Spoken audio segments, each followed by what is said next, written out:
Hello दोस्तों, कैसे हैं आप लोग। स्वागत है आप सभी लोगों का आप सभी के अपने चैनल सपोर्टिंग आप फार्मेसी में। दोस्तों, आज का ये वीडियो आप सभी लोगों के लिए बहुत ही ज़्यादा महत्वपूर्ण होने वाला है, क्योंकि आज के इस वीडियो में आप लोगों को हार्ट अटैक के बारे में बताने वाला हूं, जिसके बारे में आप लोगों ने कहीं ना कहीं तो सुना ही होगा कि इनको हार्ट अटैक आया तुरंत उनकी मृत्यु हो गया, इनको हार्ट अटैक आया उनकी तुरंत मृत्यु हो गई। ऐसे बहुत सारे केसेस आप लोगों ने सुना होगा, लेकिन क्या आप लोगों ने कभी इसके बारे में रिसर्च किया है कि यह हार्ट अटैक होता क्या है, लोगों को हार्ट अटैक आता कैसे है, हार्ट अटैक आने के क्या क्या कारण होते हैं, उसको ठीक करने के लिए किस तरह के मेडिसिन चलाए जाते हैं। ये सारी की सारी बात आप लोगों को यहाँ पर एक ही वीडियो में पूरा का पूरा डिटेल बताने वाला हूँ। तो अगर आप मेडिकल के स्टूडेंट हों या फिर ना हो, तब भी आप लोगों के लिए ये वीडियो बहुत ही महत्वपूर्ण है, क्योंकि इस वीडियो में हार्ट अटैक के बारे में सारी बात बताने वाला हूँ। तो ध्यान से वीडियो को पूरा देखना, कोई भी डाउट आए तो कमेंट बॉक्स में जरूर बताना। और हाँ, वीडियो को शुरू करने से पहले एक महत्वपूर्ण सूचना यह है कि सपोर्टिंग आप फार्मेसी के इस चैनल पर ये वीडियो जो बनाए जाते हैं केवल और केवल मेडिकल स्टूडेंट के नॉलेज को इंक्रीज करने के लिए, लेकिन ये सारी चीज़ों के बारे में सभी लोगों को जानकारी रहना चाहिए। लेकिन कोई भी दवा अपने से ना इस्तेमाल करें बिना डॉक्टर के सलाह के। तो चलिए दोस्तों, वीडियो को शुरू करते हैं बिना देर के हुए। सबसे पहले हम लोग समझेंगे कि यह हार्ट अटैक होता क्या है। हार्ट अटैक को समझने के लिए सबसे पहले थोड़ा सा हिंदी भाषा में आप लोगों को, इंग्लिश में जो लोग जानना चाहते हैं उनको यहाँ पर थोड़ी सी बात बता देना चाहता हूँ। आप लोग यहाँ पर पढ़ सकते हैं, नहीं तो मैं बता देता हूँ। A heart attack occurs when the flow of blood to the heart is severely reduce, या फिर ब्लॉकेज हो जाता है। And this blockage is usually due to a buildup of fat, cholesterol, other substance in the heart arteries. मतलब ये जो blockage हो जाते हैं वो कोलेस्ट्रॉल के कारण, या फिर किसी अदर सब्सटेंस के कारण, या फिर फैट के कारण आर्टरीज में क्या हो जाते हैं, ब्लॉकेज हो जाते हैं। The fatty cholesterol containing deposit are called as plaque. और जो ये सारी चीज वहां पर जमा हो जाते हैं फैटी सब्सटेंस, उसको प्लेग बोला जाता है। और ये जो प्लेग जमा हो गए हैं उस प्रोसेस को क्या बोला जाता है, इस प्रोसेस को एथेरोस्क्लेरोसिस बोला जाता है। अब इसको मैं आप लोगों को क्या बताया हूं, सिंपली आप यहां पर जानिए। मान लीजिए ये आर्टरीज है, इसमें धीरे धीरे कर मान लीजिए फैट जमा होने लगा, कोलेस्ट्रॉल जमा, या फिर कोई भी अदर सब्सटेंस जमा होने लगे, तो ये एक तरह के प्लेग बना लेते हैं। और इस जो जमावट हो गए हैं, जो बिल्डअप हो गए हैं, ये जो प्लेग का बिल्डअप हो गया है, इसको एथेरोस्क्लेरोसिस बोला जाता है। यही बात अभी आप लोगों को सिंपली मैं बताया हूँ। हिंदी में भी समझाऊंगा, लेकिन थोड़ा सा और भी आप लोग को समझिए यहाँ पर क्या बातें लिखी गई हैं। A heart attack occurs when the arteries that send blood and oxygen to the heart is blockage, fatty cholesterol containing deposit build over time forming plaque in the heart arteries. If plaque rupture a blood clot can run from the clot can block arteries causing a heart attack. अब आपको यहाँ पर ये सारी बात क्या लिखा गया है समझाने की मैं कोशिश करता हूँ। जैसे कि ये मान लीजिए आर्टरीज है, इसमें हमारा ब्लड फ्लो करता है, ब्लड के साथ साथ हमारा ऑक्सीजन भी इसी के साथ फ्लो करता है। अगर मान लीजिए धीरे धीरे करके यहाँ पर बिल्डअप होने लगा फैट का, कोलेस्ट्रॉल का, जो उसको बोला जाता है, ये जो बिल्डअप हो गए हैं बीच में प्लेग, इसी को बोला जाता है प्लेग। और इसी प्लेग को एथेरोस्क्लेरोसिस बोला जाता है। अगर मान लीजिए धीरे धीरे करके ये प्लेग जमा होते गया, तो यहाँ पर जो ब्लड आएगा धीरे धीरे करके, तो ये नॉर्मली फ्लो नहीं कर पाएगा, क्योंकि जैसे नॉर्मली फ्लो कर रहा है तो बीच में जब ये जमा होने लगेंगे तब रोकने लगेंगे, और धीरे धीरे करके इतना जमा हो जाएंगे कि यहाँ पर ब्लड का क्लॉटिंग हो जाता है। अब ब्लड की क्लॉटिंग हो जाएगा तो क्या हमारा ब्लड का फ्लो होगा, ब्लड का फ्लो भी रुक जाएगा, ऑक्सीजन भी आना जाना रुक जाएगा। और जब इस तरह के कंडीशन हो जाते हैं उसको बोला जाता है हार्ट अटैक आना, जिसमें पेशेंट का डेथ हो जाता है। ये तो एक लाइन में आप लोगों को सिंपली समझाने की कोशिश किया हूं। अब आप लोग थोड़ा सा यहाँ पर आइए। हार्ट अटैक क्या होता है, दिल का दौरा तब पड़ता है जब हृदय में रक्त का प्रवाह मतलब फ्लो बहुत कम हो जाता है, या फिर अवरुद्ध हो जाता है, एकदम रुक जाता है। रुकावट आमतौर पर हृदय में धमनियों का वसा मतलब फैट का जमा हो जाना, कोलेस्ट्रॉल का जमा हो जाना, अन्य पदार्थों का वहां पर बिल्डअप हो जाना, निर्माण हो जाना, जिसकी वजह से वसा युक्त कोलेस्ट्रॉल युक्त जमाव को प्लाक कहा जाता है, PLA की हुई प्लाक कहा जाता है। और प्लाक बनने की प्रक्रिया को एथेरोस्क्लेरोसिस भी कहा जाता है। ये सिंपली जो आप लोगों को यहाँ पर ऊपर बताया हूँ उसी का एकदम टोटल हिंदी यहाँ पर लिखा गया है। अभी तो मैं आप लोगों को हिंदी में केवल इतना वहां पर बताया हूँ, इसको भी थोड़ा सा हिंदी भाषा में समझ लेते हैं, जिससे हिंदी मीडियम वालों के लिए भी दिक्कत ना हो। और भी इतना बात बताऊंगा कि पूरा डिटेल लास्ट में पूरी बात समझ में आ जाएंगे। देखिए, दिल का दौरा तब पड़ता है जब हृदय तक रक्त का और ऑक्सीजन भेजने वाली धमनियां वो अवरुद्ध हो जाती है, आना जाना एकदम रुक जाता है। समय के साथ साथ वसायुक्त कोलेस्ट्रॉल युक्त जमा होने लगता है धीरे धीरे। अगर वो जमा हो जाता है जिससे हृदय की धमनियों में प्लाक बन जाता है, जो कि जब ये प्लाक बन जाता है तो ये प्लाक अगर मान लीजिए फट जाए तो रक्त का थक्का बन जाता है। और जब थक्का बन जाएगा तो थक्का धमनियों के अवरुद्ध कर सकता है, जिसकी वजह से दिल का दौरा मतलब हार्ट अटैक आ सकता है। अभी भी मैं बता सकता हूं, आप सभी लोग जितने लोग यहाँ पर देख रहे हैं, 10% केवल आपको समझ में आया होगा, शायद 10% समझ में आया होगा। अब जितने सारे बात यहाँ पर लिखे गए हैं वो सारी चीज अब आपको दिखा करके बताता हूं, तब आपको पूरा डिटेल समझ में आ जाएगा। जैसे कि ये क्या है, ये है कोरोनरी आर्टरीज। ये सारे जो चीज बने हुए हैं ये क्या होते हैं, कोरोनरी आर्टरीज होते हैं। इसके कलर को चेंज कर देता हूं तब आपको समझ में आएगा। ये होता है कोरोनरी आर्टरीज। अब यही कोरोनरी आर्टरीज में, ये कोरोनरी आर्टरीज के बीच में धीरे धीरे करके यहाँ पर देखिए फैट का, कोलेस्ट्रॉल का जमा होने लग गए। अब जब ये बिल्डअप धीरे धीरे करके बढ़ने लग गए तो इसको क्या बोलते हैं, इसको प्लेग बोला जाता है। अब जब ज्यादा ये जमा होने लगेंगे तो क्या हो जाएगा, ये जो प्लेग होते हैं रैप्चर हो जाते हैं, टूट जाते हैं। जब ये रैप्चर हो गए तो क्या होंगे, ब्लड का जो फ्लो आ रहा था, ब्लड जो आ रहे थे यहाँ पर, वो यहाँ पर जम जाएंगे। अब जब यहाँ पर ब्लड जम जाएंगे तो ब्लड के साथ साथ ऑक्सीजन भी आता जाता था, ब्लड का फ्लो भी रुक जाएगा, ऑक्सीजन का भी फ्लो रुक जाएगा। तो इस कंडीशन में लोगों को हार्ट अटैक आ जाता है, क्योंकि जो ब्लड का फ्लो हो रहा था वो ब्लॉक हो गया है। अब जब ब्लड का फ्लो ब्लॉक हो जाएगा तो ब्लड के साथ साथ ऑक्सीजन का भी तो फ्लो हो रहा था, वो भी रुक जाएगा। और जब ऑक्सीजन का आना जाना बंद हो जाएगा तो जाहिर सी बात है पेशेंट का डेथ हो ही जाएगा। हिंदी भाषा में जो चीज समझाने की कोशिश किया लिखा गया, कोरोनरी आर्टरीज में हार्ट को ब्लड सप्लाई करता है, ब्लड ऑक्सीजन को कैरी करके अपने साथ लेकर के जाता है। जैसे जैसे ब्लड जहां जहां जाता है उसी के साथ साथ ऑक्सीजन भी जाता रहता है। तो कोरोनरी आर्टरीज के माध्यम से हार्ट के मसल्स को ऑक्सीजन ये प्रोवाइड करने का काम करता है। जैसे जैसे ब्लड जाएगा उसी के साथ साथ ऑक्सीजन भी जाता है, और ये कोरोनरी आर्टरीज जो होते हैं के माध्यम से हार्ट को भी, हार्ट के मसल्स को ये ऑक्सीजन धीरे धीरे करके जब जाएगा तो उसको भी प्रोवाइड करेगा। तो अगर मान लीजिए कोरोनरी आर्टरीज में किसी भी तरह का ब्लॉकेज हो गया, और तो इस coronary arteries disease and ischemic heart disease के नाम तो आप लोग जानते हैं, इसी के नाम से ये जाने जाते हैं। इसका मतलब होता है आइस्केमिक मीन्स होता है कि ऑक्सीजन का कमी हो जाना। अब ऑक्सीजन का कमी इसलिए हो रहा है, देखिए जो बनाने जा रहा था वो पहले से यहाँ पर बना हुआ है।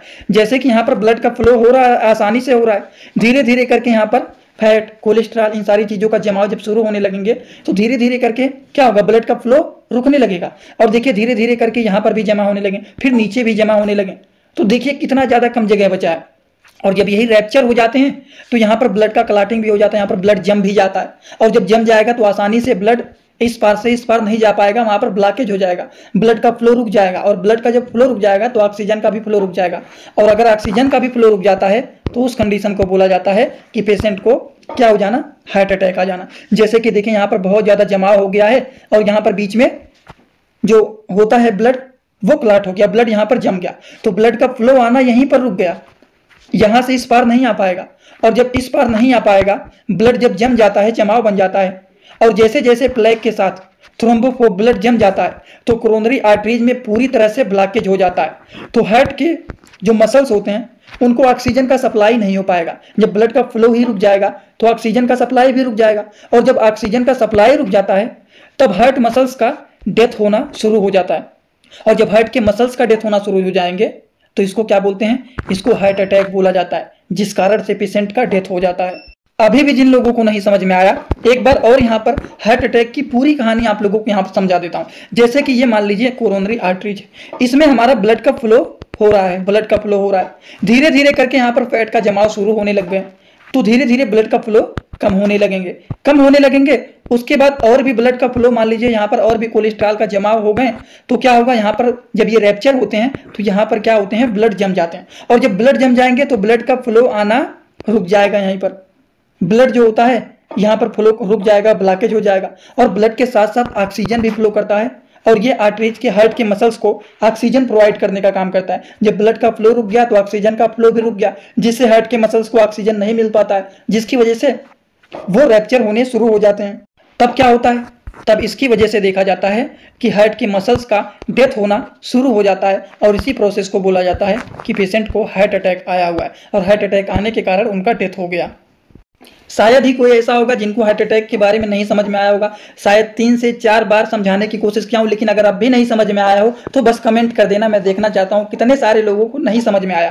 ये तो पूरी कहानी हो गई हार्ट अटैक क्या होता है, लोगों को हार्ट अटैक आता कैसा है। बहुत ज़्यादा जरूरी है ये जानना कि लोगों को हार्ट अटैक। दोस्तों इसी तरह से मैं आप सभी लोगों के लिए एक बुक बनाया हूं जिस बुक का नाम है A to Z medicine book. ये दोस्तों जो बुक है ये टोटल 600 पेज का है, जिसमें आप लोगों को टोटल 46 चैप्टर मिल जाएंगे और साथ ही साथ आप लोगों को 46 वीडियो लेक्चर भी मिल जाएगा हर एक चैप्टर का। ये दोस्तों जो बुक है ये टोटल 499 रुपए का है। ये बुक आप लोगों को व्हाट्सएप पर PDF के फॉर्मेट में दिया जाता है। और अगर आप लोग इस बुक को लेना चाहते हैं, अगर आप मेडिकल के छात्र हैं, प्रैक्टिस करने वाले छात्र हैं, तो आप लोग इस वीडियो के कमेंट बॉक्स में जाना, आप लोगों को एक लिंक मिल जाएगा। जब आप उस लिंक पर क्लिक करेंगे तो डायरेक्ट आप व्हाट्सएप पर पहुंचेंगे, उसी नंबर पर पेमेंट करना है, वहीं पर आपको बुक और पूरे बुक का वीडियो लेक्चर मिल जाएगा। ये बुक PDF के फॉर्मेट में मिलेगा आप लोगों को। जो लोग लेना चाहते हैं जरूर इस बुक को परचेज करें, जिसमें हजारों प्रकार की दवाइयों का नॉलेज आपको मिल जाएगा।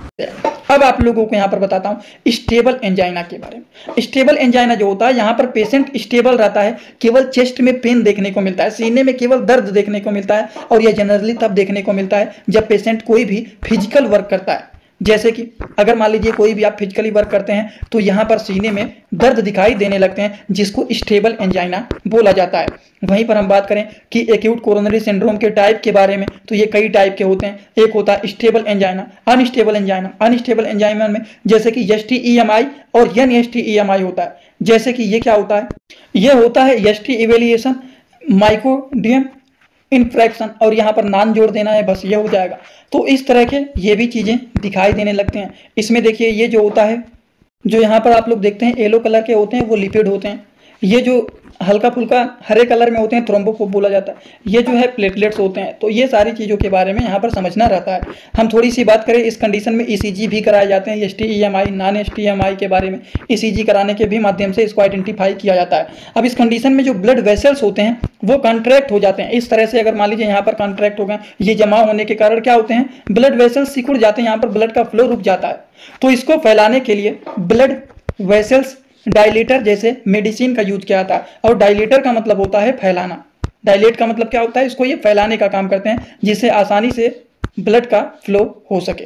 समझ गए। तो इस कंडीशन में किस तरह के मेडिसिन दिए जाते हैं वो आपको बताता हूँ। इस कंडीशन में जैसे कि नाइट्रेट, ये शार्ट एक्टिंग मेडिसिन होते हैं, साइज इसके बहुत ज़्यादा बड़े हो गए।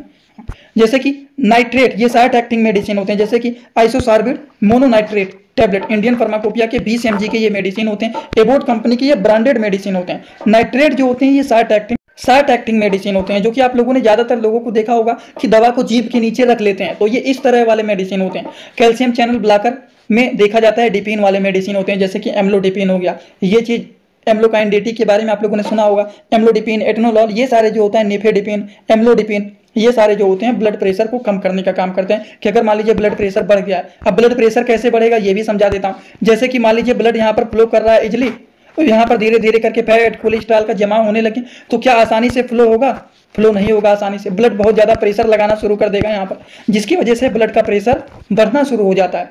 और इसको कम करने के लिए एम्लोडिपिन, नेफेडिपिन जैसे मेडिसिन का यूज किया जाता है। तो ये सारे जो मेडिसिन होते हैं ब्लड प्रेशर को कम करने का काम करते हैं। बात समझ गए आप लोग, ये भी बात आप लोगों को बता दिया। अगला जो है वो एंटीप्लेटलेट ड्रग, ये थ्रोम्बो को बनने का रोकते हैं, थ्रोम्बस को बनने का रोकते हैं। जैसे कि ब्लड जो जमाव होने लगते हैं, जमने लगते हैं, तो अगर मान लीजिए ब्लड यहाँ पर, जैसे कि मान लीजिए यहाँ पर ब्लड का फ्लो हो रहा है, धीरे धीरे करके फैट कोलेस्ट्रॉल का जमा हो गए और ये रैप्चर हो गया, यहाँ पर ब्लड जम गया, तो ये ब्लड को जमने से रोकता है, जिससे ब्लड जमे ना और धीरे धीरे करके ब्लड का फ्लो चालू ही रहे। उन सारी चीज़ों को ये सारे मेडिसिन रोकने का काम करते हैं। जैसे कि एस्पिरिन हो गए, क्लोपिड्रोजिल हो गए, उसके बाद ये जो है प्रासपिल हो गए, प्रासुग्रिल हो गए, ये सारे मेडिसिन जो होते हैं थ्रोम्बस को बनने से रोकने का काम करते हैं। थ्रोम्बस को बनने नहीं देते हैं, ब्लड को ये जमने नहीं देते हैं। आई होप ये भी बात समझ गए होंगे। उसी की तरह से आप लोगों को एक बात और बताता हूँ हाइपोलिपिडेमिक ड्रग के बारे में। हाइपोलिपिडेमिक ड्रग का मतलब क्या होता है? यह प्लेग मतलब कोलेस्ट्रॉल जो होते हैं, जो कोलेस्ट्रॉल बनता है उसको बनने से ये रोकते हैं। धीरे धीरे करके जब कोलेस्ट्रॉल फैट बनने लगते हैं तो क्या होता है, ये ब्लड के फ्लो को रोकने लगते हैं। तो इस तरह के मेडिसिन जैसे ट्रोवास्टैटिन हो गए, रुवास्टैटिन हो गए, ये सारे मेडिसिन स्टैटिन वाले जो होते हैं वो कोलेस्ट्रॉल को बनने से रोकते हैं। जिससे कोलेस्ट्रॉल बनेगा नहीं तो ब्लड के फ्लो को रोकेगा नहीं। कोलेस्ट्रॉल बना हुआ है तो उसको बनने से रोकेगा, बन गया तो उसको कम करने का काम करेगा। इसीलिए इस तरह के मेडिसिन को दिया जाता है, जिससे कोलेस्ट्रॉल बनना रुक जाए और ब्लड का फ्लो चालू रहे, जिससे ऑक्सीजन का भी फ्लो होता रहे, जिससे हमारे हार्ट को ऑक्सीजन मिलता रहे। और हार्ट को ऑक्सीजन मिलता रहेगा तो हार्ट अटैक नहीं आएगा। लेकिन जैसे ही ब्लड का फ्लो रुक जाता है, ब्लॉकेज हो जाता है, तो हार्ट को ऑक्सीजन मिलना बंद हो जाता है, जिसकी वजह से हार्ट के मसल्स डेथ होना शुरू हो जाते हैं, जिससे हार्ट अटैक लोगों को आ जाता है। यही पूरी की पूरी कहानी होता है हार्ट अटैक का। शायद आप सभी लोगों को ये पूरी बात एकदम अच्छे से समझ में आया होगा। अगर आप लोगों को ये सारी बात समझ में आया हो तो आप सभी लोग सीधा सीधा आएंगे कमेंट बॉक्स में और अपना फीडबैक जरूर देंगे कि आज का वीडियो कैसा लगा। समझ में आया हो तो भी एक कमेंट कर देना, नहीं समझ में आया हो जो मन में आए बोल के जाना, कुछ भी बोल के जाना, लेकिन कमेंट जरूर करना, जिससे पता लग जाएगा कि हाँ इतने सारे लोगों को नहीं समझ में आया। और एक बात, जो लोग हमसे इंस्टाग्राम में पर्सनली जुड़ना चाहते हैं, कुछ पूछना चाहते हैं, कुछ बताना चाहते हैं, तो वो भी जुड़ सकते हैं। जुड़ने के लिए सिंपली आप सर्च करेंगे सपोर्टिंग आप फार्मेसी, जो चैनल का पूरा नाम है। सर्च करते ही आपको चैनल मिल जाएगा, तुरंत आप हमें वहां पर फॉलो करके जुड़ सकते हैं। कोई भी डाउट रहता है, कुछ भी पूछना है, कुछ भी बताना है, सारी चीज आपको वहां पर मिल जाएगा ऑप्शन, डायरेक्ट आप पूछ सकते हैं। तो चलिए दोस्तों, आज का वीडियो यहीं पर होता है complete. Thanks for watching, like comment share and subscribe this channel.